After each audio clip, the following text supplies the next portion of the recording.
본문의 말씀을 가지고 흔들리지 아니하리로다라고 하는 제목으로 말씀을 나누려고 합니다. 본문은 다윗이 나이가 많았을 때 쓴 글입니다. 그리고 그 배경은 많은 학자들이 얘기하기를 아들 압살롬에게 반역을 당하고 쫓겨나서 광야에서 기록한 그 시라고 우리가 알고 있습니다. 이 정도의 상황이 되니까 이 다윗은 오늘 우리에게 뭐라고 말을 하고 있냐면 결론을 얘기를 하고 있는데 세상의 것은 믿을 것이 안 된다라고 하는 거죠. 믿었던 왕권 그리고 사람들 그리고 자기가 구축해 놓은 모든 좋은 것들 다 봤는데 한순간에 다 빼앗기는 것을 보면서 믿을 게 없다고 하는 거예요. 잊고 있었던 그러한 하나님의 모습을 지금 어려움을 당하면서 다시 상기해내는 거예요.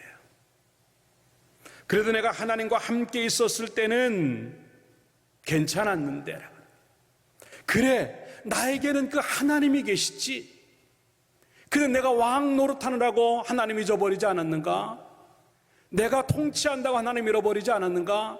내가 다른 교회 신경 쓰는 동안에 하나님을 잊어버리지 않았는가? 그 하나님을 잊어버리니까 오는 결과는 뭐냐면 흔들림이라고 하는 것이. 다 흔들렸어. 무너지는 담과 같고 무너지는 울타리와 같이 그냥 한순간에 다 흔들려 버리고 마는 자기의 모습을 보면서 하나님을 다시 기억하는 겁니다. 하나님이 나하고 함께 했을 때는 어땠을까? 흔들리지 않았는데.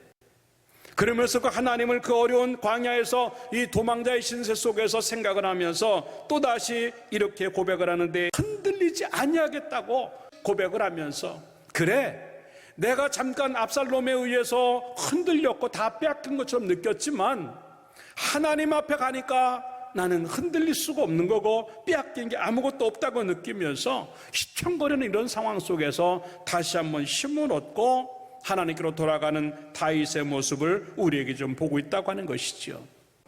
오늘 우리에게도 예배를 드리면서 다시 하나님께로 돌아가면서 하나님 나도 하나님 때문에 흔들리지 않겠습니다라고 하는 고백을 하면서 다시 우리의 믿음을 되찾는 시간 되기를 주님의 이름으로 축원합니다. 그렇게 할 수 있었던 이유가 뭘까? 몇 가지로 생각해 보면서 함께 이야기를 나누도록 하겠습니다. 첫째 따라서 합시다. 하나님의 구원이 있기 때문이다. 1절과 6절과 7절의 말씀에 보면 오직 하나님이 나의 구원이시다라고 고백을 하고 있어요. 오직 그만이 나의 구원이시다. 이 짧은 구절 안에 3번씩 하나님이 어떤 하나님인가 구원하신 하나님으로 우리에게 소개하고 있다고 하는 겁니다.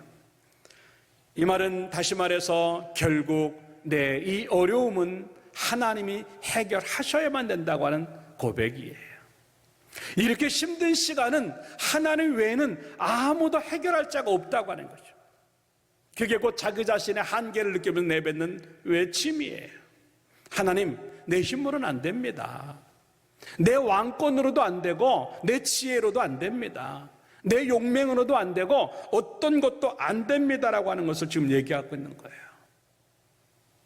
왕이 되고 태평성대를 누리면서 괜찮을 줄 알았어요. 자기 밑에 수하의 용사들이 많아서 괜찮을 줄 알아요. 이 정도 용사가 있으면 누가 나를. 근데 그 용사들이 압살롬하고 결탁을 해서 자기에게 반역을 일으킬 줄 누가 알았겠어. 한치 앞을 내다보지 못하는 거예요. 그리고 내가 이 정도의 붕을 만들어 놓고 성을 만들어 놨기 때문에 누구도 이 성을 치지 못해. 그리고 내가 얼마만큼 그래도 이 정도의 모습들이 있는데 자식들도 다 내가 그래도 아버지인데 감히 나한테? 자기가 자신했던 것들이 제일 먼저 빼앗김을 당하는 모습을 보면서요 아마 이 다윗은 털썩 주저앉았을 것이에요. 어찌 보면 너무나 기가 막혀가지고 말도 안 나오는 그런 상황이었을 것이에요. 그러면서 고백을 하는 것이 내가 흔들리고 있다고 하는 거죠. 왜? 흔들리는 걸 붙잡고 살았기 때문에 흔들리는 거예요. 이 세상의 모든 것들이 다 흔들리는데 그것 붙잡고 사니까 내 믿음도 내 인생도 한순간에 흔들리는구나 생각을 하면서 그 순간에 하나님을 기억하는 겁니다. 다윗이 이 정도 어려움 때문에 밀릴 사람이 아니라고 하는 거죠. 뭘 보면 아냐면 그가 골리앗 앞에 섰을 때의 모습을 보면 알아요. 골리앗이 쳐들어왔을 때 모든 사람들, 왕을 비롯해서 용사들이요 전부 다 밀렸어요. 숨고 벌벌 떨고 두려웠다고 성경은 말하고 있습니다. 근데 오직 한 사람 다윗만 눈 하나 깜짝 안 합니다. 오히려 그 앞에 당당히 나갑니다. 전부 다 밀려 나가는 상황에도 다윗을 밀고 나가는 상황까지 가고, 그럴 때 걱정이 됐던 사울 왕이요 그에게 못 가게 막습니다. 사무엘상 17장 33절에 보니까 사울이 다윗에게 이르되 내가 가서 저 블레셋 사람과 싸울 수 없으리다. 왜? 너는 소년이지만 그 골리앗은 어려서부터 용사였어. 야, 이게 지금 이 골리앗은 어렸을 때부터 용사였고 지금은 더 큰 용사가 되었는데 너는 아직도 소년이야. 성경학자들에게 얘기하면 지금 그 나이가 15살이라고 하는 거죠. 너는 아직도 소년이야. 소년이기 때문에 너는 밀려라고 하는 거죠. 그래서 이 다윗이 뭐라고 얘기를 하는 줄 아십니까? 34절부터요. 다윗이 사울에게 말하되 주의 종이 아버지의 양을 지킬 때 사자나 곰이 와서 양떼에서 그 새끼를 물어가면 내가 따라가서 그것을 치고 그 입에서 새끼를 건져내었고 그것이 일어나를 해하고자 하면 내가 그 수염을 잡고 그것을 쳐 죽였나이다. 주의 종이 사자와 곰도 쳤은즉 살아계시는 하나님의 군대를 모욕한 이 할례받지 않은 블레셋 사람이리이까 그가 그 짐승의 하나와 같이 때리이다. 또 다윗이 이르되 여호와께서 나를 사자의 발톱과 곰의 발톱에서 건져내셨은즉 나를 이 블레셋 사람의 손에서도 건져내시리이다. 예, 멋진 표현을 합니다. 이 골리앗이 어렸을 때부터 용사였습니까? 사울 왕이요, 나는요 어렸을 때부터 더한 용사였습니다. 내가 사자와 곰도 친 사람이에요. 근데 내가 쳤다고 말하지 않아요. 여호와께서 하나님 다윗의 그 입에서는 계속 하나님을 얘기하고 있어요. 결국 어떻게 됩니까?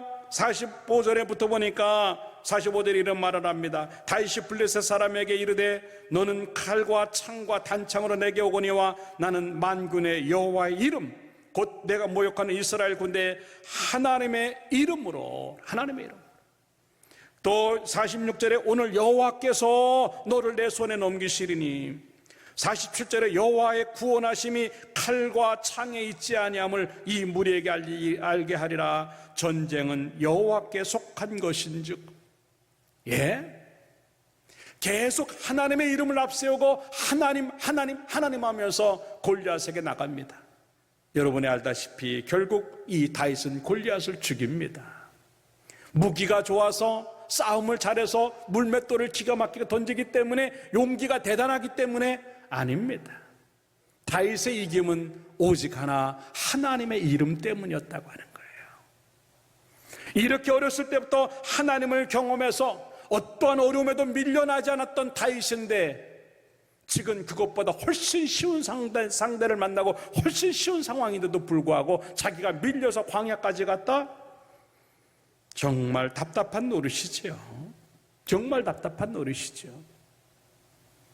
그 순간에 내가 뭔가 하는 거죠. 내가 왜 이렇게 밀리는 인생이 되었을까? 내가 왜 여기까지 광야까지 맨발로 밀려서 왔을까? 그때서야 하나님을 생각하는 거예요. 나의 원래 모습이 무엇일까? 다윗이라고 하는 이 사람의 원래 모습은 하나님이 그 속에 있었던 사람이라고 해요. 그리고 하나님이 그 속에 있었기 때문에 어떤 어려움에도 밀려나지 않았던 사람이에요. 사울왕이 쫓아온다 할지라도 밀려나가지 않았어요.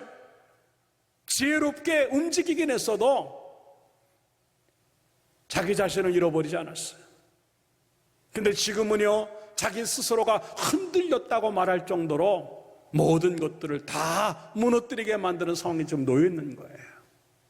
그럴 때 원래 자기 모습을 찾기 시작합니다. 내가 어떤 사람인데, 내 속에 하나님이 계신 사람이었는데 나에겐 지금 그것이 없다고 하는 고백이에요.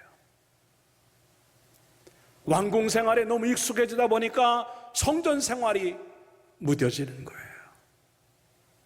왕으로서의 삶들이 너무 편하니까 하나님을 왕으로 섬긴다고 하는 것들을 놓치고 있는 거예요. 궁궐에서 너무 편하니까 몸부림쳤던 기도의 시간들이 없어지고, 몸부림쳤던 하나님 앞에 나가려고 하는 그 모습이 없어졌고, 회개하는 자기의 모습도 없어지고, 바세바라고 하는 여인 때문에 죄를 짓고는 무뎌진 자기의 영성을 발견했는지도 모르죠. 믿음이 흔들리니까 인생이 흔들리는 것을 그때서야 아는 거예요. 하나님 잠깐 잃어버렸어도 그냥 이거 붙잡고 살면 될 줄 알았는데 내가 붙잡은 것들이 다 흔들리니까 나도 같이 흔들리는 것을 경험하는 거예요. 내가 하나님 붙잡고 있을 때는요, 주변에 어떤 것들이 흔들려도 내가 흔들리지 않았는데, 내가 하나님 놓고 다른 걸 붙잡고 있으니까 그게 흔들리는데도 내 인생이 흔들리는 것을 보면서 어차피 다 빼앗겼는데 이제는 하나님 앞에 가야 되겠다고 하는 거예요. 이제 하나님 붙잡아야 되겠다고 하는 거예요. 그 순간에 자신감이 생기면서 뭐라고 말하냐면, 나는 흔들리지 않겠다고 하는 거죠. 왜? 하나님이 계시니까. 나에게는 하나님이 계시지, 그렇구나, 흔들리지 아니하시는 그 하나님이 나의 하나님인데 내가 지금 왜 흔들리지? 하나님이 없다고 하는 증거구나, 그 생각을 하면서 하나님이 나의 구원이라고 지금 외치는 이 다윗의 모습, 우리는 지금 보고 있다고 하는 것이죠. 우리들의 모습입니다. 인생은 다 누구나 어려움 앞에서는 휘청할 수밖에 없어요. 그런데 중요한 건 휘청거리는 어려움들이 빨리 자기 자리로 돌아갈 수 있는가 하는 거예요. 어렵고 힘들다고 하는 이유 때문에 밀려나는 우리 인생들이 다시 내 자리로, 내 원래 모습으로 빨리 돌아갈 수 있는가 하는 거죠. 그게 뭐 때문에 할 수 있을까? 이 다윗은 하나님 때문에 가능했어요. 중심을 잡는 것이 뭔가가 그에게 있었는데 그것이 바로 하나님이었습니다. 오뚜기와 같아요. 오뚜기가 망가지지만 않으면 아무리 엎어서 난리를 쳐도요, 항상 자기 자리로 돌아옵니다. 왜? 아무리 옆에서 치는 힘이 세도 중심을 잡는 힘이 더 크기 때문에 그럽니다. 물론 망가지면 안 되겠지만 마찬가지예요. 신앙인들의 삶들이 그거예요. 우리의 믿음이 망가지지만 않았다면, 우리의 믿음 중심에 하나님만 계시다고 한다면요, 금방 우리는 제자리로 가고 나의 원래 모습을 되찾을 줄로 믿습니다.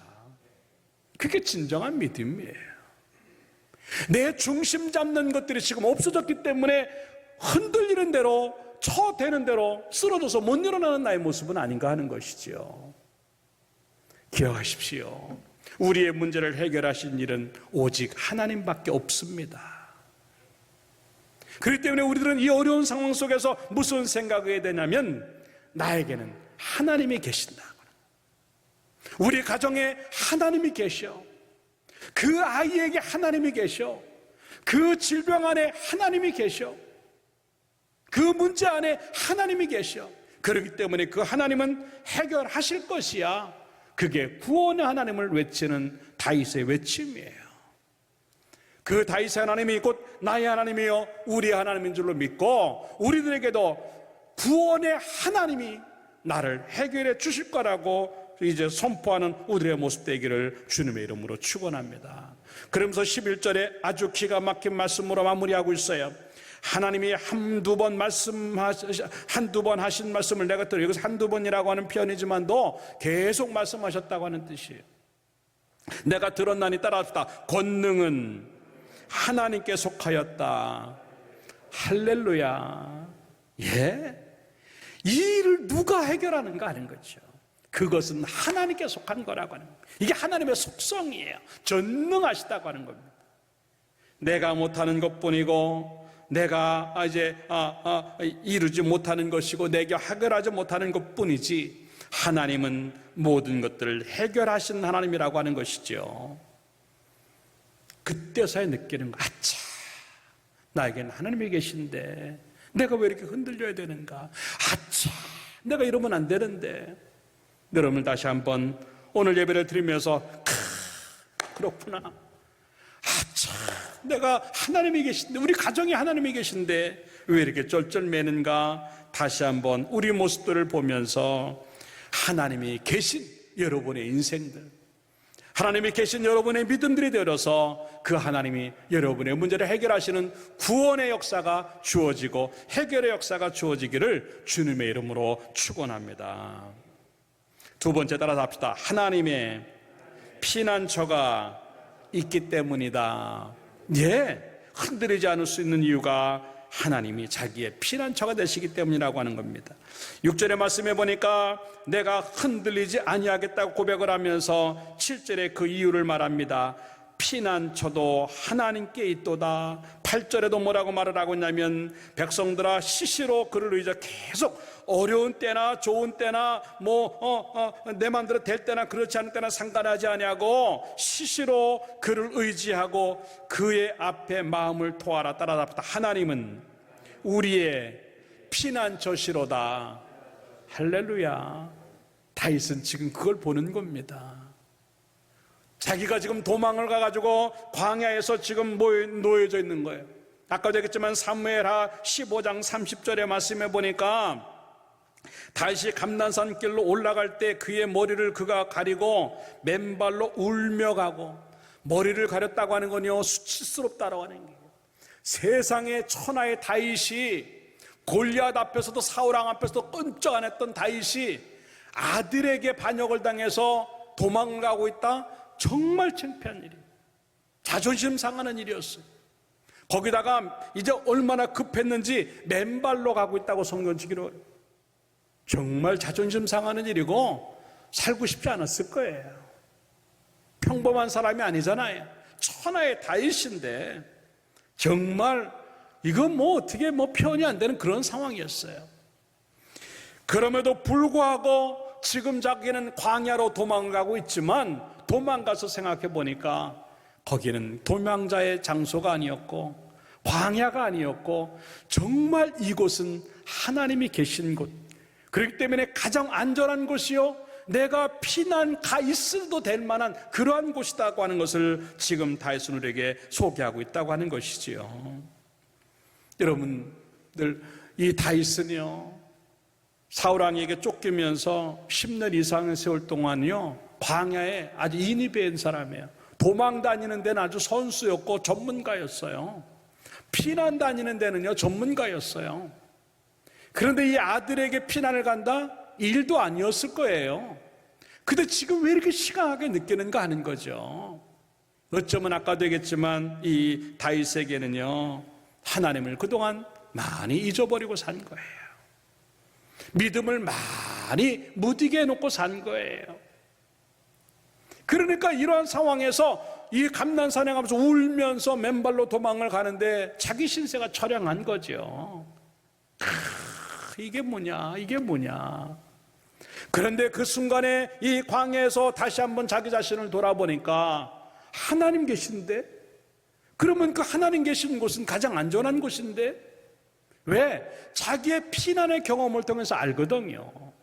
굴에 숨어 있는데 사울왕이 들어와도요 그는 걸리지 않습니다. 죽지 않습니다. 또 굴에서 또 만나면 또 안 죽습니다. 어딜 가도 다윗은 살아나요. 왜? 그곳에 하나님이 계시기 때문에. 그래서 그가 광야든 굴이든 어디든 상관하지 아니하고 그는 도망자의 삶들을 산다고 생각하지 않았어요. 피난 다니며 산다고 생각하지 않았어요. 내가 있는 그곳은 하나님 품이라고 생각을 하고 살아서 그래도 견딘 거였어요. 근데 지금은 그게 안 되는 이유가 뭘까? 어쩌면 내 속에서 그 피난처 대신 하나님이 없어집니다. 피난처 대신 내 믿음의 상황들이 안 되고 있다고 하는 것을 우리에게 보여주는 그런 상황이죠. 하나님이 피난처였는데도 불구하고 어느 순간에 자기 궁궐이 피난처로 생각됐고, 하나님이 피난처인데도 불구하고 그걸 잊어버리고 어느 순간 자기가 쌓은 다윗 성이 피난처인 줄 알았어요. 그런 것들을 다 내려놓으면서 이 다윗은요 안전한 곳은 하나님 품밖에 없다고 하는 것을 지금 고백하고 있다라고 하는 것이죠. 어디가 안전한 곳입니까? 하나님 외에는 답이 안 나오는 거예요. 그래서 다윗은요, 이것을 이렇게 말하며 2절에 가서 반석이라고 하는 얘기를 합니다. 하나님, 오직 그만이 나의 반석이다. 그러면서 이것을요, 3절에 넘어지는 담과 이제 무너지는 울타리로 이렇게 지금 흔들리는 울타리 같다라고 하는 것과 대비를 시켜서 얘기를 하고 있어요. 그래요. 사람의 것들이 대단한 줄 알았는데, 그 담과 울타리를 쌓으면 대단한 줄 알았는데, 넘어지고 흔들리는 그 담과 울타리를 보면서 반석을 떠올리는 거예요. 하나님은 반석이신데 흔들리지 않을 수 있는데, 뿐만 아닙니다. 이제 또 뭐라고 얘기를 하냐면 요새라고 하는 이야기를 하고 있어요. 하나님은 요새신데 이게 어떻게 되는가 하는 그런 얘기를 합니다. 그러면서 울타리가 넘어지고 담이 넘어지고 4절에 가서는 사람들을 믿을 수 없고, 4절에도 그런 얘기를 합니다. 그들이 그를 높은 자리에서 떨어뜨리기를 꾀하고 거짓을 증거, 입으로는 축복이요 속으로 저주로다. 이 사람들을 믿을 수 없다고 말을 합니다. 9절에서는 또 뭐라고 말을 하고 있냐면 슬프도다 사람의 입김이며 인생도 속임수다라고 말을 하고, 10절에 가서 포악을 의지하지 말며 탈취한 것으로 허망하여 하지 말며 재물이 늘어도 거기에 마음을 두지 말라. 결국 다 없어진다고 하는 겁니다. 저울에 달아봅니다. 근데 입김과 같다는 겁니다. 여러분, 입김을 어떻게 저울에 답니까? 이게 시적인 표현인데, 이게 뭐냐면 아무리 많은 걸 갖다 놔도요, 없는 것과 똑같다는 거예요. 인생의 것이 그런 거예요. 돈을 올려놓고, 사람을 올려놓고, 명예를 올려놓고, 권력을 올려놓고, 다 올려놔 봤자 단 1g도 안 나가는 거예요. 입김하고 똑같아요. 왜? 있는 것처럼 보이는 가짜, 막상 달아보면 아무 무게도 안 나가는 가짜이기 때문에 없어지는 것과 똑같아. 그러니까 가지고 있어도 없는 것과 똑같이 생각해야 되는 게 세상의 것이라고 하는. 내가 돈이 좀 있는데, 내가 땅이 좀 있는데, 내가 자동차가 좋은데, 내가 그거 물론 필요하지. 그러나 그걸 의지하고 사는 게 문제예요. 그걸 의지하니까 하나님 없어도 괜찮은 거예요. 다윗이 어쩌면 그런 상황인 줄 몰라요. 그래도 내가 왕이고 왕권이 있고 내게 자식들이 많고 그리고 내 용사들이 많고 내가 그래 이 정도의 성을 만들어 놓고 내가 그래도 이렇게 외국의 적들이 쳐들어오지 못할 정도로 든든하게 만들어 놨으니까 이젠 괜찮겠지. 그 순간 하나님을 의지하는 것이 없어지는 거예요. 근데 압살롬에게 반역을 당하고 나니까 이거 아무것도 아니네. 입김 같다라고 하는, 가짜 헛되다고 하는 뜻입니다. 그런데 하나님의 것은요, 눈에 보이지 않는데 갔다가 달아도 근처에만 가도 무게가 쭉쭉 느껴지는, 그게 우리 속에 들어왔을 때는요, 하나님의 그 무게는요 말로 다 측량할 수 없는 이러한 가치가 이제 있다는 것을 지금 비교를 하면서, 반석이지만 세상의 것들은 무너지는 건데 흔들리는 울타리요, 요새가 있지, 하나님이 요새지만 이제 세상의 것들은요 다 믿을 수 없는 가짜 투성이라고 하는 것을 지금 얘기하고 있다고 하는 것이지요.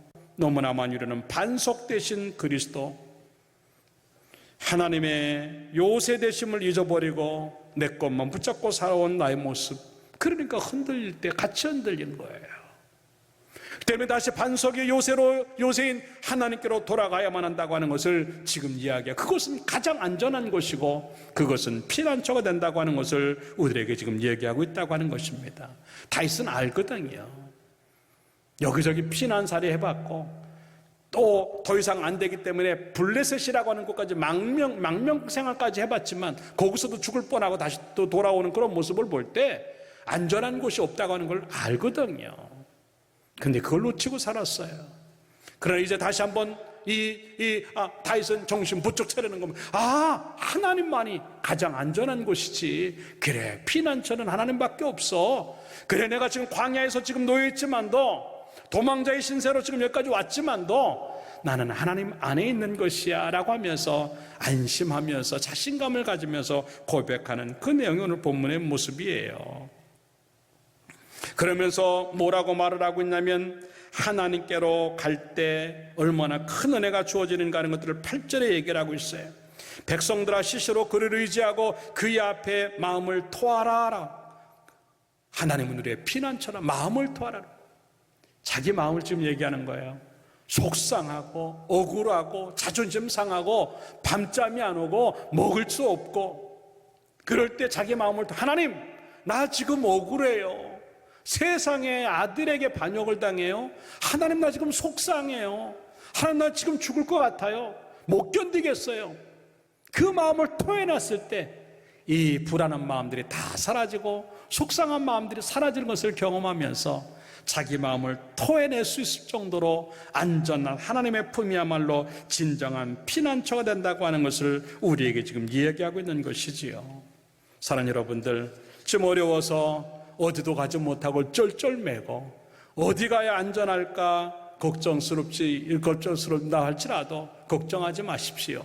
여러분이 있는 그곳이 하나님이 계신 곳이 되게만 한다고 한다면 그것은 가장 안전한 것이고 가장 좋은 피난처가 된다고 생각하고 그곳에서 다시 한번 힘을 얻는 여러분의 모습들이 주어지기를 주님의 이름으로 축원합니다. 시편 102편 26절에 천지는 없어지려니와 주는 영존하시겠고 그것들은 다 옷같이 낡으리니 의복같이 바꾸시면 바꾸려니와 주는 한결같으시고 주의 연대는 무궁하리이다. 주의 종들의 자손은 항상 안전히 거주하고 그의 후손은 주 앞에 굳게 서리이다 하였도다. 말씀대로 이루어지기를 주님의 이름으로 축원합니다. 다 흔들려도 믿음 흔들리지 않으면 굳게 설 수 있고, 다 흔들려도 하나님 붙잡고 있으면 이길 수 있다고 하는 믿음 가지고 흔들리지 않기를 주님의 이름으로 축원합니다. 마지막 세 번째 따라합시다. 하나님의 소망이 있기 때문이다.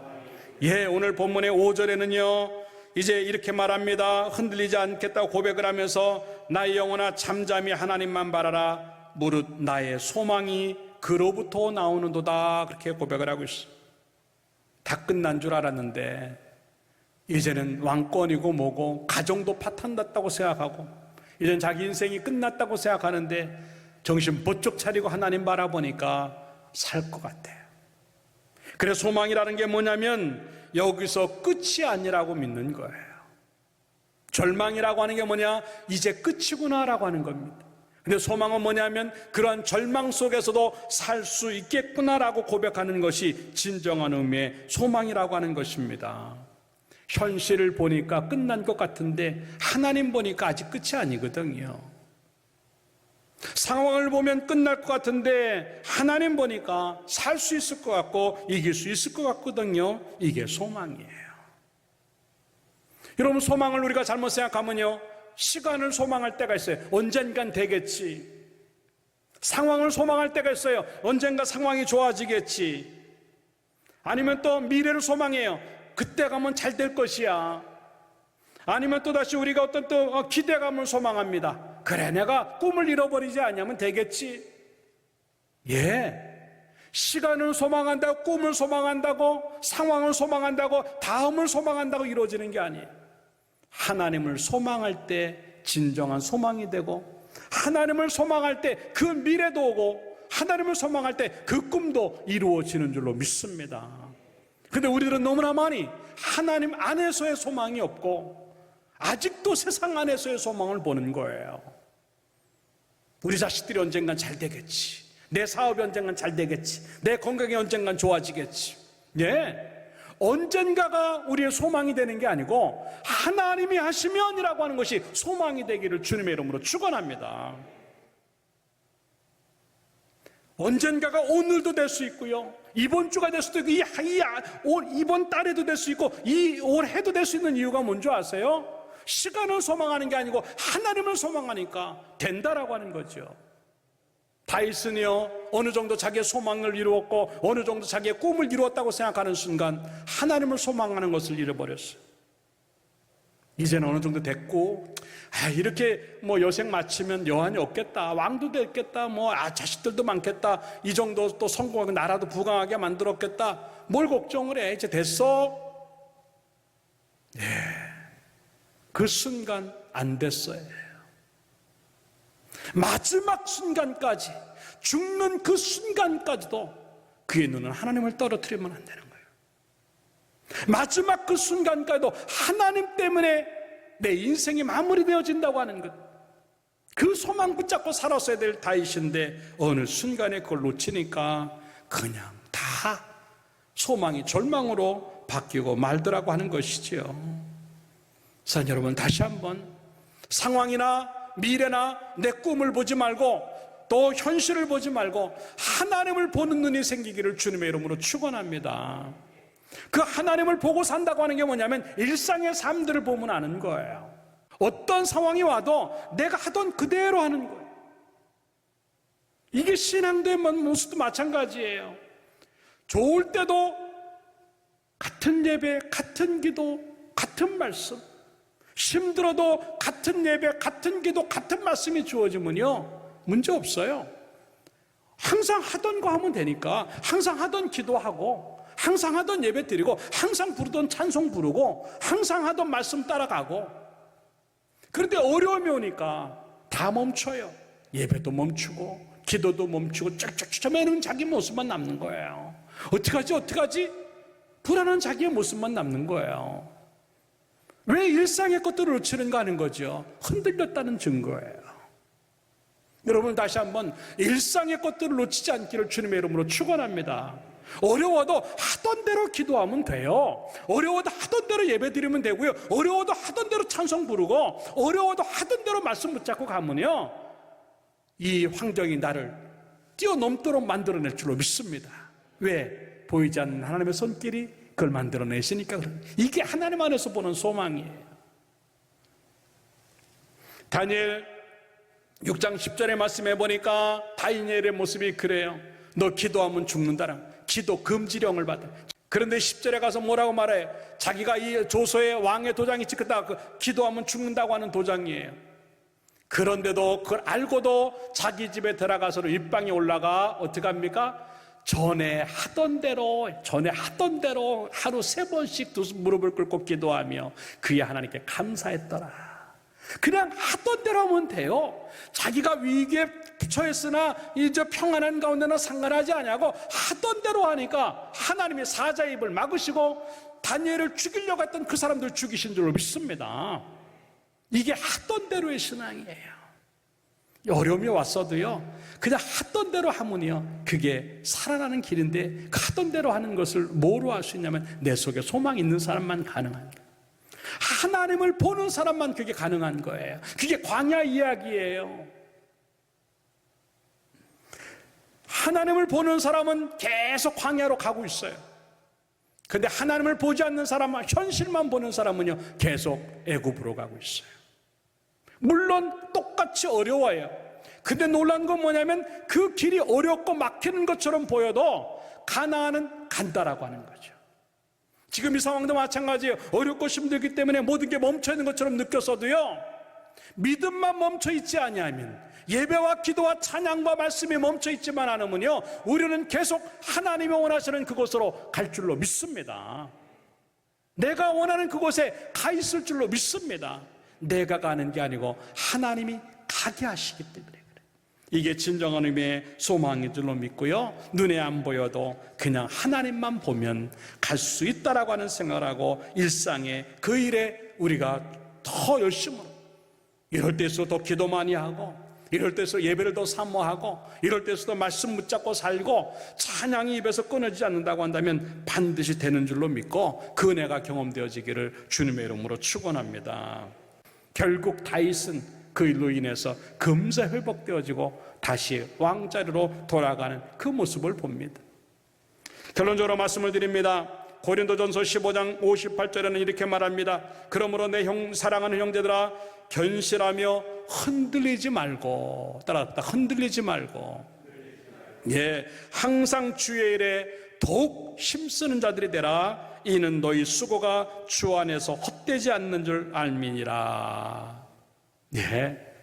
어렵고 힘들어도요 흔들리지 맙시다. 오히려 더 힘씁시다. 왜냐하면 이 일이 우리에게 헛되지 않도록 만들어주신 하나님의 말씀이 있기 때문입니다. 어려운 시간들을 만났지만 흔들리지 말고 더 굳세어져서 멋지게 하나님 붙잡고 가서 결국 이겨내고 어려움마저도 더 큰 축복으로 남겨지기를 주님의 이름으로 축원합니다. 기도하겠습니다.